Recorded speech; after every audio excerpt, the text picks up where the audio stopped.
Thank you very much for letting me take part again in the excellent series. This is a different talk to my previous talks I did. This is about radiological anatomy of normal structure and I'll put some implications and relevance to endoscopic procedures. I just acknowledge my colleague and friend, professor of neuroradiology in Stanford now, Tariq Masood, when we did this collaboration in Cambridge, and of course, the images from Roten. So the radiological techniques that was developed to study anatomical variation was mainly to study normal configurations and their variation. And the reason to know the normal anatomy to avoid morbidity during the procedure, but don't underestimate what I'm going to show you. This is normal anatomy, and this anatomy is, can be distorted by pathology, and this cannot be underestimated. So I will just touch on three topics: the vascular relationship to the floor of the third ventricle, the aqueduct of Sylvius, and the foramen of Monroe, that is the intraventricular canaliculus. So as we all know that the basilar artery bifurcates near to the mammillary bodies into the posterior cerebral arteries. And the relationship to the third ventricle is related to the basilar tip when we do our third ventriculostomy through the tuber cinerarium.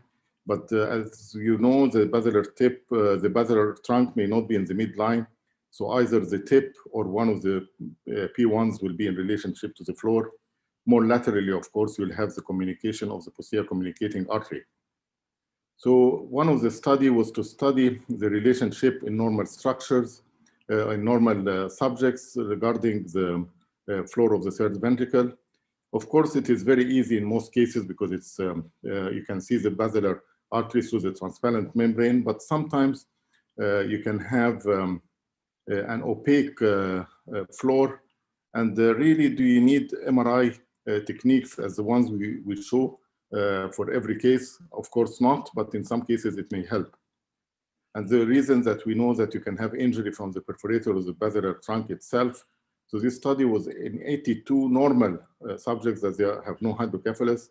And we studied the relationship of the tuber cinerarium to the basilar tip and the P1 segments and the mammillary bodies.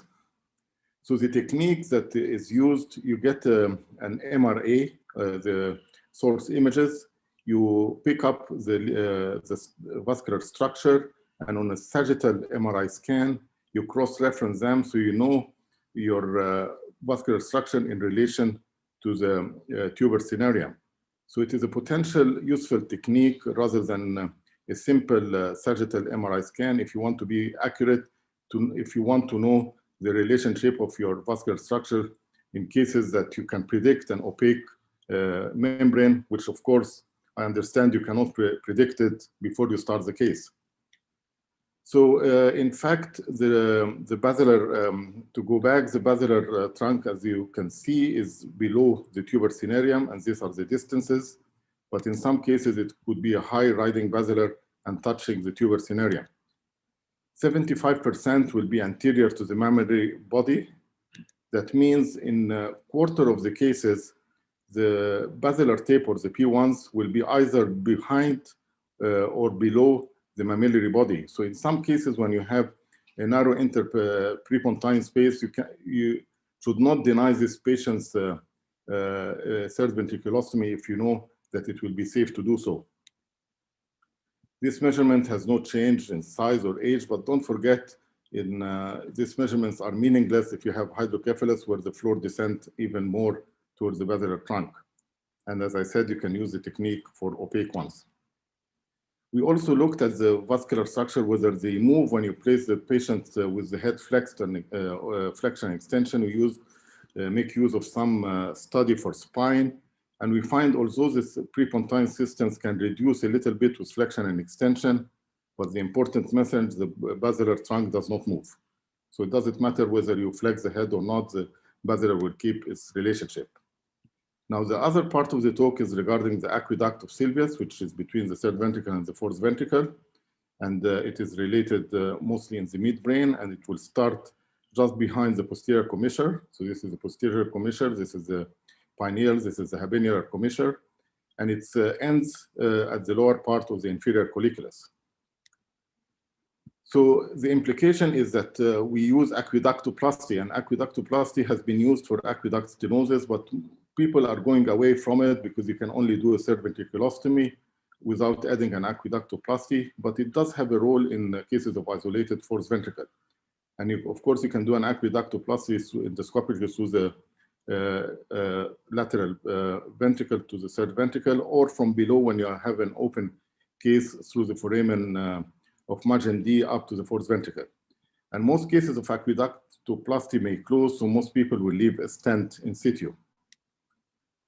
So it is still a controversial technique that is not widely practiced, and the reason because of its complications. People are realizing this is a meta-analysis from 2016, and there are complications 22%, including hemorrhage and ophthalmoparesis. And if you can all know the anatomy, especially at the level of superior colliculus, you have the cranial nerve nuclei in the pretectal space, but also you have a lot of connections, including the rostral MLF to do with the gaze and the interstitial nucleus of Kayal.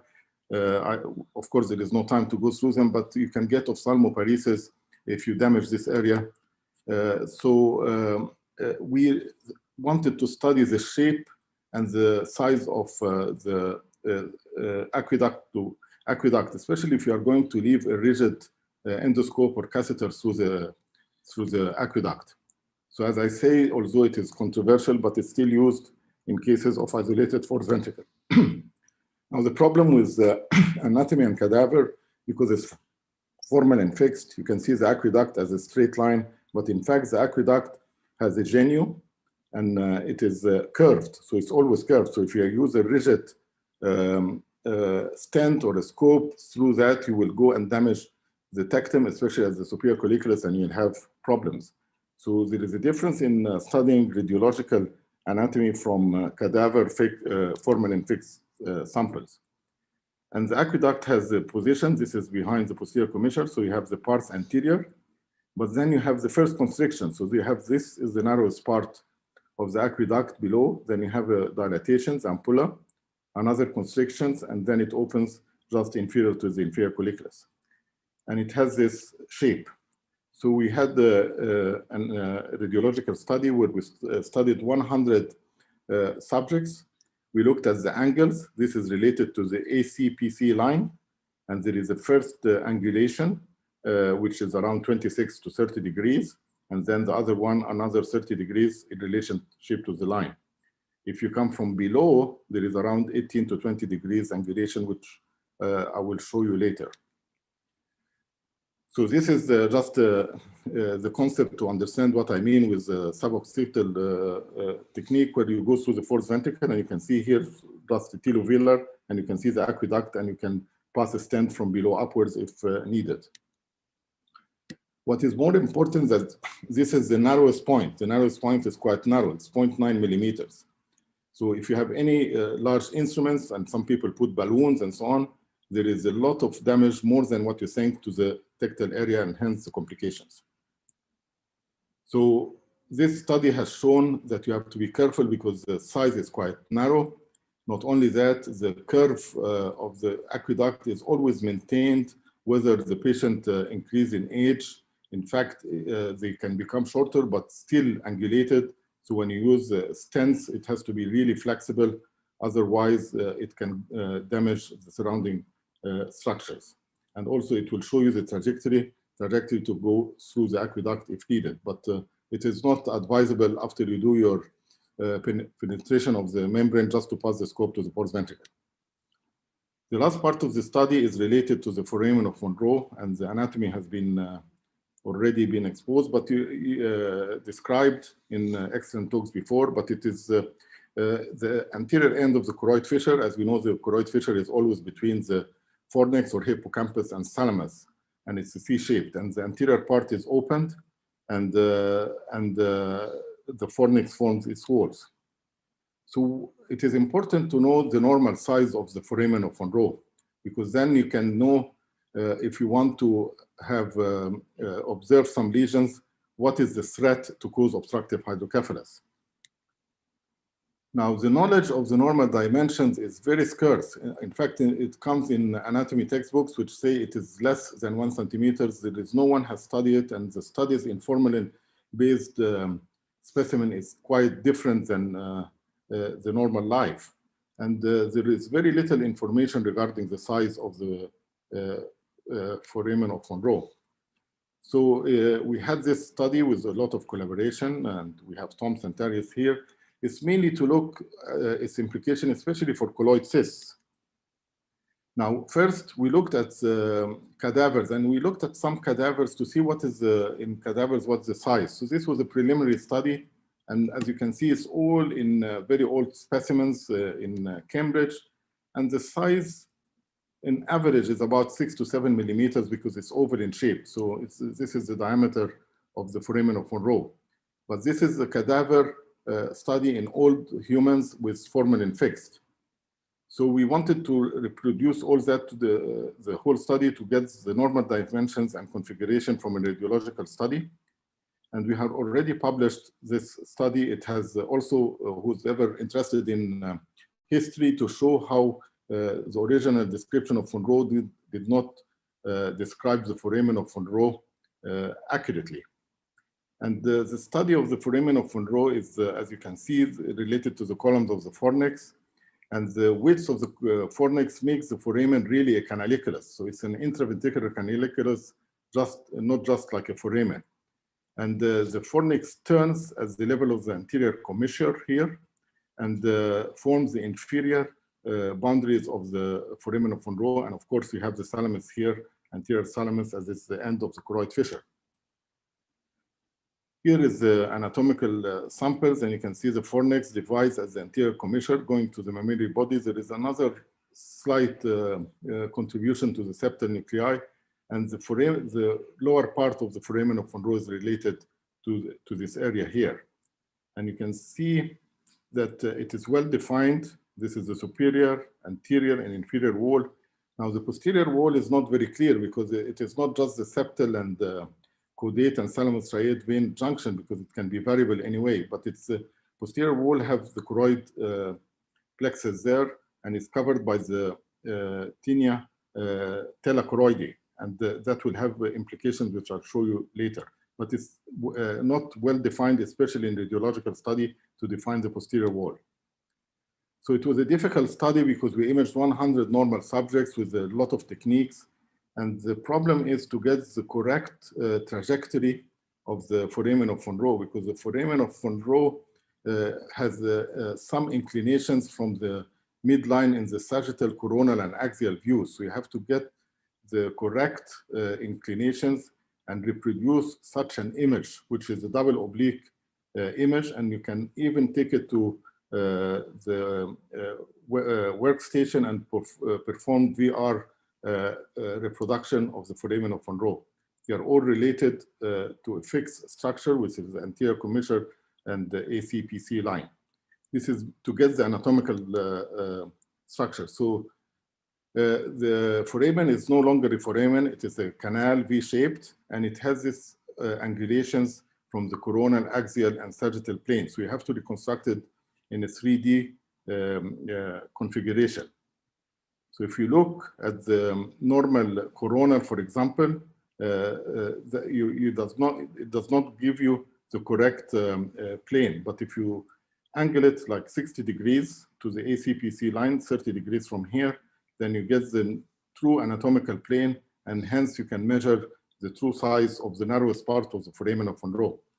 So these are all the reproduction of the images, and you can see here that this is the true inclination, not that, to get the normal structure. So this is a technique that has been described. It takes some time from the radiologist to reconstruct anatomically that, but it has importance to get the true dimensions. And here you are, this is the normal dimensions on average of the foramen of Monroe, way below whatever you would imagine. So this is the normal subjects. So this is the normal subjects. Even in our cadaver, if you get the age-matched groups from our radiological studies, it is larger in older people, but it's still much lower than in the cadaver. So the true size of the normal foramen of Monro is quite small. So the problem with the symptomatic colloid cyst, you know that this study and publication that most people do not advocate surgery for smaller one, and you can observe them if they are asymptomatic. This is the dimension they use. However, some studies did not always found that the size influence, and there are some smaller lesions and some larger that can be either causing obstructive hydrocephalus or not. Again, don't forget that the foramen of Monro in hydrocephalus can enlarge quite a lot, and there is another publication by Jean and et al. That showed you that the foramen of Monro can enlarge in hydrocephalic cases, so it has the capacity to stretch. So it is not just the size. We don't advocate that you go and remove every single small colloid cyst that is more than 2.8 millimeters, but there is other factors such as consistency, rate of enlargement, and location of the colloid cyst. And one of the techniques you can use, our imaging technique, if you want to know whether the lesion is truly obstructing the foramen of Monro or not, and you can use it for follow-up. This is a postulation that we think the colloid cysts arise in the velum interpositum, and they are limited by the membrane, which is the telachoroides, so they are not mobile. As they become large, they rupture, become more mobile, and obstruct the foramen of Monro.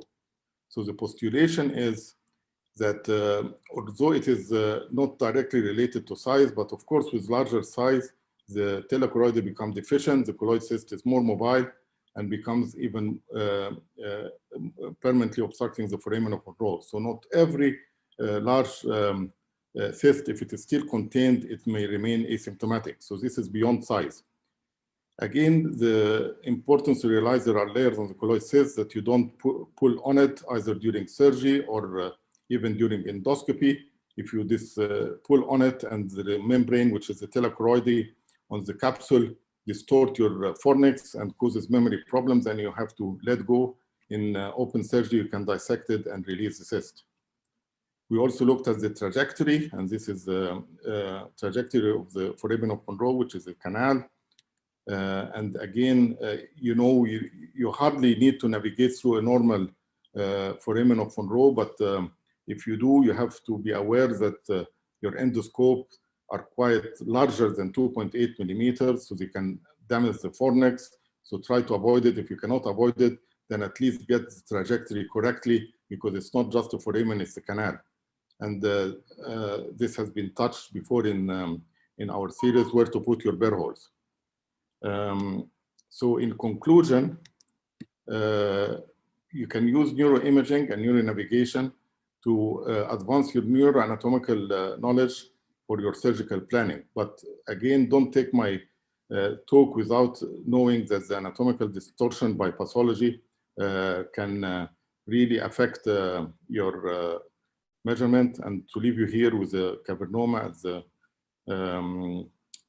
aqueduct, as you can see here, that is at the pars anterior. So you can just put the endoscope there, and you can see the membrane, which can be coagulated. And as you can see, it is exophytic. So you can see here, this is the posterior commissure. The commissure behind is the habenular commissure. And then you can just glimpse it with the endoscope, and you can see, you can easily, it's an exophytic, you can dissect around it and release the cavernoma and remove it as such. And here is the post-operative imaging. And in conclusion, I thank you very much for all that, and I hope I was on time. Thank you very much. Hello, Ramez, thank you very much.